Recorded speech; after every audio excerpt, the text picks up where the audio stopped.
Hey guys, as promised, I have a video updating what happened in Guatemala. It's an amazing place.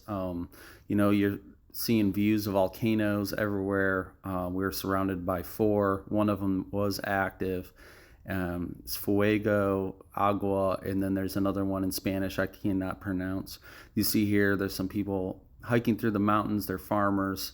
You get to a place where, there's just no more roads, so these people utilize horses for their farming, and it's quite common in Guatemala. Lots of horses. Here's a video of a restaurant making food.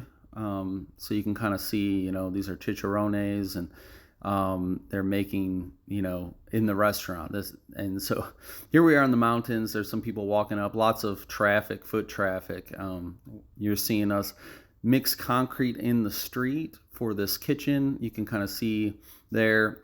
It was made of dirt prior. Right behind the guy in the blue shirt there is basically, here's another photo where they were cooking before. And we were able to lay a foundation, put up walls, and give them a wood burning stove that is super economical. And this is 3 generations that live in this real tiny house. And they're now able to, not just make food for their house and have it be safe. As you can see, the smoke on the back wall there, they didn't have a way to get the smoke outside of their house. Now when they're cooking, it's safe, and they have a way to make a little bit of income by making food.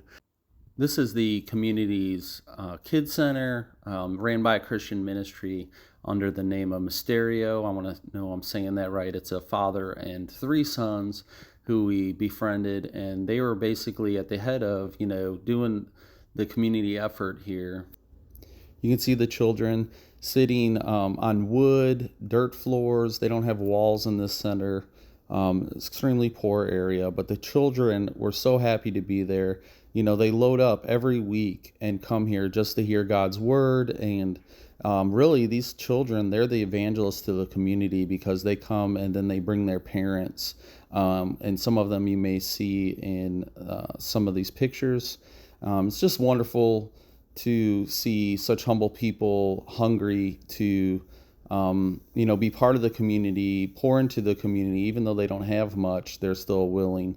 Here is some families that were handed out food. This was huge for some of these families, that it's monumental. I don't even know how to describe it, but we were able to have FaceTime and pour into them and pray for them, pray over their houses, and interact, kind of bring Jesus not just in word but in deed. And so that was very huge. Here's some pictures of the food that was given, and these people will not forget that. This is us downtown Guatemala City in the red light district. There was so many people that came to get food and clothing, and in that we were able to pray for them.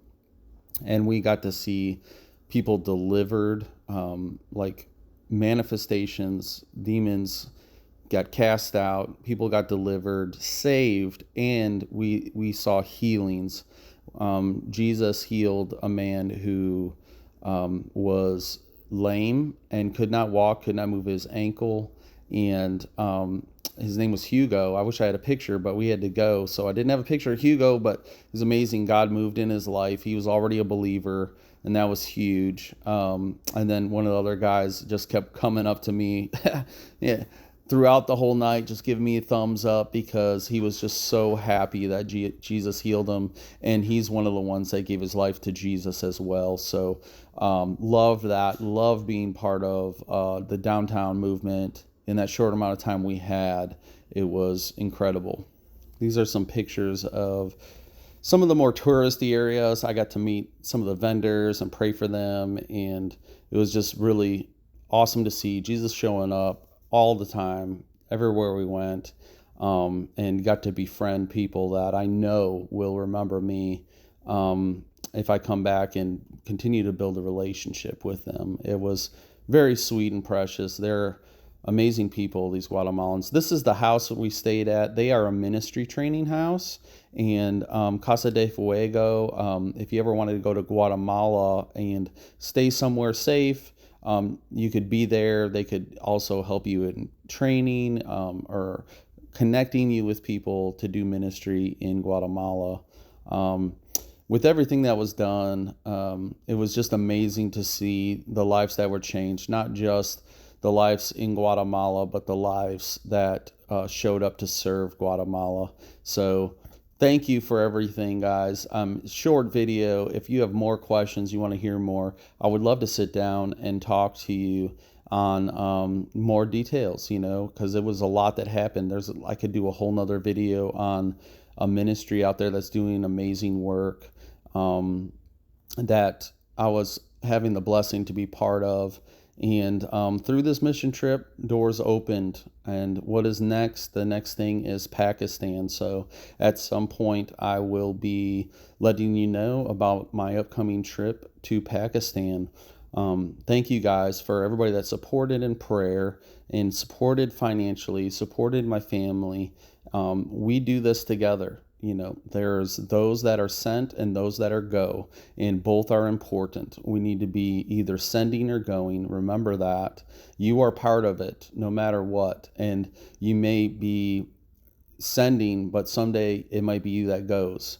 If you ever are called to, you'll look back at the times that you supported missions and say, now I understand why it was so important. When you're the one that's out there doing the work and seeing Jesus move on the hearts and minds of people and transforming lives forever. So thank you so much, guys. And look up for my new update here coming up soon. God bless.